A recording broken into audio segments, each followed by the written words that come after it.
Okay, so binigyan mo kami ng isang buong folder. Mga sulat, social media posts, may mga news links pa, lahat tungkol sa isang faith. Simple lang. Bubuklatin natin to lahat para maintindihan kung sino ba siya, ano ba talaga ang misyon niya, base mismo. At ito ang importante ha, Ang base, sistema may structure. o may struktura kung paano niya ipinapakita ang sarili niya, kung paano niya inilalatag yung mga mensahe, at paano niya pinapatunayan. Okay? Ang sinpansin dito ay yung pag-angkin niya na lahat ng ito, bawat salita, bawat babala ay direct. Sige, umpisahan natin sa pinaka-basic. Sino ba si Narciso o Lalo ayon sa sarili niyang mga salita? Kasi sa isang sulat niya, may pet siyang Julius ng pagpili sa salitang yon. Alam mo, napaka-strategic niyan kasi sa pagtawag niya sa sarili na calling, agad niyang iniiwasan yung mabigat na responsibilidad at yung scrutiny na kaakibat ng pagiging propeta. Oo nga, pag propeta ka parang ang taas ng standard. Eksakto. Instrumento lang. Instrumento lang. Isang telepono, kumbaga. Tatawag ang Diyos pag may sasabihin. Pag walang tawag, edi tahimik lang siya. Okay. So kung may magduda man, ang depensa niya, sumusunod lang ako. Tumpak. Utos lang po. At kasama ng calling na yan, may mga specific na tools o kakayahan daw siyang binigay sa kanya. Nabanggit sa mga sulat yung boses na nakakapagpagaling. Pero may kasamang paalala, ikaw ang naggagamot pero ako ang nagpapagaling. Laging may disclaimer. Oo, tapos may kakayahan din daw siyang makita ang buong kwento ng buhay ng isang tao. Kasalanan man o kabutihan, kahit sa mga patay na. At dito napapasok yung misyon niya, yung tinatawag niyang krusada. Krusada? Ito raw ay personal na gamutan at pangaral na absolutely free. At dito siya humuhugot ng malaking kredibilidad ayon sa mga dokumento. Paano? Kasi paulit-ulit niyang sinasabi na ang mga false prophet daw ay yung mga nangongolekta ng pera. Samantalang siya, pinopondohan daw niya ang misyon mula sa sarili niyang bulsa. Teka, yan ang isang detalye na talagang nakakuha ng atensyon ko.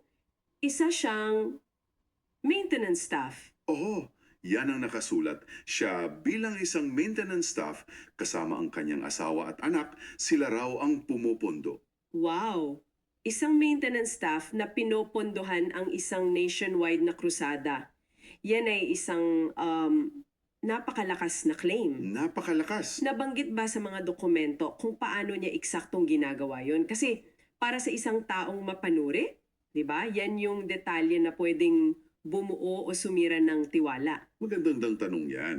Sa mga materialis na hawak natin, hindi na idinitalye pa. Ang binibigyan diin lang ay yung prinsipyo sa likod nito. Na hindi dapat pagkakita. Ayon, na ang salita ng Diyos ay hindi dapat pinagkakakitaan. At ito ang ginagamit niyang pang-atake sa mga organisadong relihiyon, mga pare, mga pastor na kumukolekta ng donasyon ng tithes. Na para sa kanya ay Katumbas ng pagbebenta ng salita ng Diyos. So more than a financial statement, ito ay isang moral na posisyon. Doon nakasabit yung bigat ng argumento niya. okay, sige. So malinaw na yung pagpapakilala niya sa sarili. Ngayon, ano naman yung laman ng mga pangangaral niya? Sa isang mensahe noong Hunyo 25, 2013, parang binigyan niya tayo ng cheat sheet. Oo, yung summary. Sabi raw ng Diyos, 3 lang ang kailangan ko sa tao na pinaikli niya sa 3 P. Pagsisisi, pagbabago, at lubos na paniniwala. Simple lang pakinggan, di ba? Oo, simple sa unang dinig. Pero may kabilaan yan. Kasi sa isang mensahe naman noong Disyembre 22, 2016, sinabi kong ano ang pinakaayaw daw ng Diyos. At ano yun? At ang CP ay, isa sa ayaw ko sa tao ang paniniwalang may kapalit. Ito raw yung pananampalatayang may kondisyon. Ayon tipong maniniwala lang ako sa iyo, Lord, pag binigyan mo ako nito. O magpapakabait ako kung pagagalingin mo yung nanay ko. Ganon. Yun know ang ugat kung bakit hindi natutupad ang mga kahilingan. So it creates a very clear us versus them dynamic. You're either inside the circle of true belief, yung sumusunod sa 3 Ps at walang hinihinging kapalit at ligtas ka, O nasa labas ka. or you're outside with your conditional faith and vulnerable. Napakalakas na motivation yan. Eksakto. At yung framework na yan, yung tapat na paniniwala versus sa pananampalatayang may kapalit, yan ang nagiging pundasyon para sa lahat ng mga babala at propesya niya. Doon kumukonekta lahat. Oo, ang lohika ay nagiging dahil marami sa inyo ang nasa labas ng bilog, dahil marami ang may kondisyon ang pananampalataya, ito ang mga parusang darating. Nagiging sanhi at bunga. Tumpak, ang mga kalamidad ay hindi na lang random acts of nature, nagiging resulta na sila ng kakulangan ng tunay na pananampalataya. At dito na nga papasok yung pinakadramatikong parte ng mga dokumento, ang mga specific na prediksyon.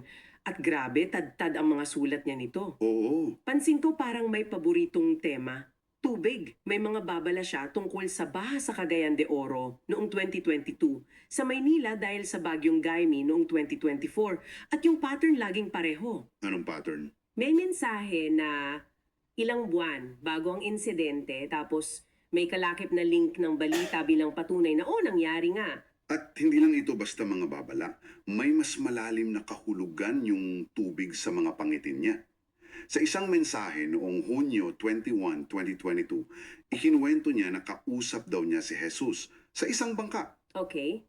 At sinabi raw sa kanya, ang kalupaan ay lalamunin ng tubig ulan, paalala ng Diyos sa pagbabalik niya. So yung tubig, hindi lang baha, simbolo siya ng paghuhukom. Isang paalala ng second coming. Ayun, May isa pang mensahe na talagang tumatak sa akin. Noong Oktubre 15, 2024, sinabi raw ni Jesus na ang mundo ay sobrang dumi na at ang paraan daw ng paglilinis niya, paano raw? sabuyan lang yan ng tubig, sabay gamitan ng hose, wash out ang lahat. Grabe yung imagery nun, para kang naghuhugas lang ng maruming sasakyan. Oo, parang ganun lang kadali. At pansinin mo yung dehumanizing effect ng lengguwahe. Ang kasalanan ay nagiging dumi na kailangan i-wash out. Dito na pumapasok yung mga paulit-ulit na parirala tulad ng there's no way to run, there's no place to hide. Ang mensahe, malinaw. Ang mga kalamidad na ito ay hindi aksidente. Sila ay mga instrumento. Ng isang banal na paglilinis. At kung hindi ka bilang sa mga malinis, wala kang tatakbuhan. So, tubig ang isang sandata. Pero base sa mga dokumento, hindi lang yan ang elementong ginagamit. Pati ang lupa mismo gumagalaw sa kanyang mga pangitiin. Dito pumapasok yung mga lindol. Oo, at yung lindol sa Nepal noong 2015 ang isa sa mga pinakadetalyadong halimbawa sa mga sulat niya. Hindi lang isa, kundi 2 beses siyang nagbigay ng babala. 2 beses? Oo, noong Abril 2, 2015, isinulat niya na nakakita siya ng gumuguhong simbahan at sinabing may parating na lindol. Pagkatapos, noong Abril 13, nag-follow up siya. Anong sinabi niya? May malaking trahedya raw na darating. Tulad daw ng naramdaman niya bago ang bagyong Yolanda. At noong April 25, Nangyari nga. niyanig nga ng lindol ang Nepal. At ang isa sa mga iconic na imahe mula doon ay yung mga gumuhungang mga templo at simbahan habang may misa. Wow! Ang lakas ng dating yan. Kasi sobrang specific ng imagery. Yung gumuguhong simbahan. Ganon din ba ka-specific sa lindol sa Turkey at Syria noong 2023? Medyo iba ang dating doon. Yung mensahe ay noong Pebraro 2 doong 2023. Hindi niya raw nakita pero isinulat niya na naramdaman niya sa kanyang katawan ang isang napakalakas na pagyanig habang nagdadarasal. Naramdaman niya mismo? Oo, at 4 na araw lang ang lumipas, noong Pebraro 6, nangyari yung isa sa pinakamalakas na lindol sa kasaysayan ng rehiyon. So yung kapangyarihan ng testimonyo dito ay hindi sa visual kundi sa physical na karanasan. Tumpak na sinasabi niyang naramdaman niya bago pa man mangyari. Okay, so malinaw yung pattern. May mga propesiya tungkol sa malawakang kalamidad. Pero may isang bahagi ng mga dokumento na lumilipat mula sa pangkalahatan patungo sa napaka-espesifiko at aminin na natin controversial na mga personalidad. Ito na yun. Particular na dito yung tungkol kay dating Senador Leila de Lima. At para maging patas, ilalahad lang natin kung ano mismo yung nakasulat. Sige, Noong Setyembre 25, 2016, Isinulat niya na narinig daw niya ang boses ng Diyos Ama. At ang eksaktong sinabi raw ay, Ano? Motion for Reconsideration, Leila de Lima, asawa ni J.B. Sebastian. Yun lang. Maikli at parang code. Teka, wow! So hindi pala direktang sinabi na guilty si De Lima o may relasyon sila ni Sebastian. Hindi. Ang binigay sa kanya ay isang cryptic na phrase na parang legal term pa, motion for reconsideration. Iba yun. Ibang-iba. Ibig sabihin, ang kapangyarihan niya ay hindi lang nanggagaling sa pagtanggap ng mensahe, kundi sa pagiging siya ang tanging may kakayahang mag-interpret nito. Tumpak. Dito mo makikita ang henyo ng pamamaraan kung tawagin man natin ganun. Ang boses ay nagbibigay ng clue. Tapos si Ulalo ang, Si Ulalo ang nagbibigay ng buong konteksto at paliwanag. Ayon sa interpretasyon niya, yung pariralang yun ay direktang patunay na may relasyon sina De Lima at Sebastian. at kasangkot ang senadora sa mga ilegal na gawain. Oo. May isa pang ang mensahe noong September 20 kung saan nakita niya si De Lima na nakatalikod at narinig ang salitang De Lima, siya ang nagtatago. Na inuglay na niya sa lahat ng issue noon. Eksakto. Mula sa pag-walkout niya sa isang hearing hanggang sa alegasyon na nagtatago siya ng mga kriminal. Grabe ang bigat ng implikasyon niyan kasi ipinapasok niya ang inaangking niyang banal na otoridad sa isang napakapartisana na isyung pampolitika. Oo. Para sa isang tagasunod, hindi na ito opinyon ni Ulalo. Ito na ay katotohanan galing sa langit. At para sa mga kritiko naman, ito ay malinaw na paggamit ng relihiyon para sa political agenda. At yan ang nagpapatibay sa kanyang base. Kasi yung mga naniniwala na sa mga alegasyon laban kay De Lima, makakahanap sila sa mga mensahe ni Ulalo ng isang divine confirmation. Nagiging echo chamber. Oo, na pinalalakas pa ng banal na otoridad. Hindi na ito usaping legal o politikal, nagiging usapin na ito ng mabuti laban sa masama. At hindi lang sa lokal na politika limitado yung mga specific na pangiting ito, di ba?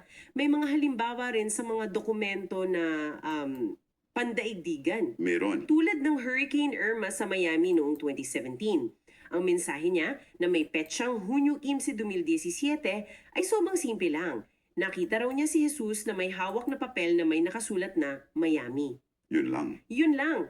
Tapos makalipas ang halos 3 buwan, noong Setyembre 9, isa sa pinakamalakas na bagyo ang tumama sa Miami. Alam mo what's really insightful here isn't just the use of names and dates. It's the creation of what you could call a validation loop. Validation loop, paano yun? Marami sa mga propesiya, kung susuriin mo, ay medyo malawak na isang malaking trahedya, lalaki ang tubig dagat, o isang pangalan ng lugar lang tulad ng Miami. Okay, medyo general. Dahil malawak ang mga ito, madali silang maiangkop sa kahit anong malaking balita na mangyayari pagkatapos. Ang patunay ay wala talaga sa prediction, kundi nasa interpretasyon pagkatapos ng pangyayari. So nagiging self-fulfilling. Parang ganon. At bawat natupad na propesiya ay nagiging ebidensya para sa susunod na lalong nagpapatibay sa paniniwalaan ng mga tagasunod. It's a powerful psychological tool. So kung iisipin natin ang lahat ng napag-usapan natin, nabubuo ang isang kumpletong larawan. Mula sa pagpapakilala niya bilang isang calling para iwasan ang atake, Eksakto. Sa pagtataguyod ng isang libreng misyon para ipakita ang moral superiority. hanggang sa paggamit ng isang simpleng framework ng 3 Ps para hatulan kung sino ang ligtas at sino ang hindi. At ang lahat ng yan, sinusuportahan ng isang tila walang katapusang listahan ng mga propesiyang natupad. Oo, ito ay isang narrative na maingat na binuo. Bawat elemento ay sumusuporta sa isa't isa. Ang personal niyang kwento bilang hamak na maintenance staff ay nagbibigay kredibilidad sa misyong niya. Ang misyon niya ay nagbibigay kahulugan sa mga mensahe niya. At ang mga natupad na mensahe ay nagpapatunay sa espesyal niyang koneksyon sa Diyos. Isang saradong sistema na mahirap pasukin ng pagdududa, lalo na para sa mga nasa loob na. At para iwanan ka ng isang bagay na pag-isipan, may isang mensahe na laging inuulit ni Olalo ayon sa isa sa mga dokumento. Sabi raw ng Diyos sa kanya, Ano yon? maswerte ang mga taong naniwala sa iyo na ginagamit kitang kasangkapan at naniwala sa akin na si Jesus Christ. Ang mga hindi raw maniniwala, ipapaubayan na lang sa Diyos. Hmm. Iniwan tayo nito sa isang tanong. Para sa iyo, sa harap ng ganitong mga pahayag at sa isang sistemang idinisenyo para patunayan ang sarili nito, ano pa nga ba ang nagiging tunay na batayan ng lubos na paniniwala? Thank you so much for patiently listening. For more information about Narciso Olalo, please visit his YouTube channel, Facebook, Pinterest, Blogger, X, and all other social media links. For original God's messages, you need to visit Narciso Olalo's Facebook kasi nakasulat doon ang mga mensahe ng Diyos from 2010, I believe, up to the present time. Thank you very much.